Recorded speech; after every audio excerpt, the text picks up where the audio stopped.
Какво донесе майка ми от Полша? Сокче с ягода арония. Още едно сокче с... Това е... Мисля, че цвекло. Конфитюр помаранжова с имбирен. Най-вероятно не съм го прочела правилно, но предполагам това е помаранжова. Би трябвало да е портокал. Конфитюра помаранжова с имбирен. О, с джинджифил! Това наистина ще е много интересно на вкус. Цената е 15 злоти. Добре. След това преминаваме към десертите.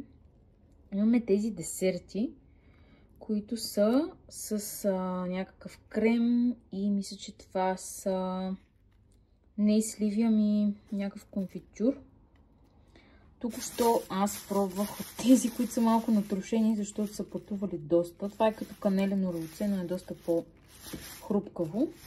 А този тук е с шоколад. Не го гледайте, че е нахапан, защото так му го пробвах. Сока, който току-що отворих, е с драконов плод. И виждаме още някакви неща. Ананас, ябълка, лимон. Доста е хубав и свеж. Имаме едни вафелки с тофи. Тях още не съм ги пробвала. Може би ще ги оставя за друг ден. Аз малко започнах отзад напред. Тези бомбони тук ги продават. Не съм сигурна дали ги е купила оттам, но мисля, че там. Имаме вафла с мента. Това би било интересно. Мата.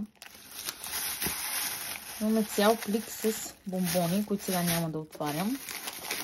Едни вафлички, които са вече отворени с тофи и крем, мисля, че са. Вафелки кровкови. Ако не се чете, така ме поправете. Кровков.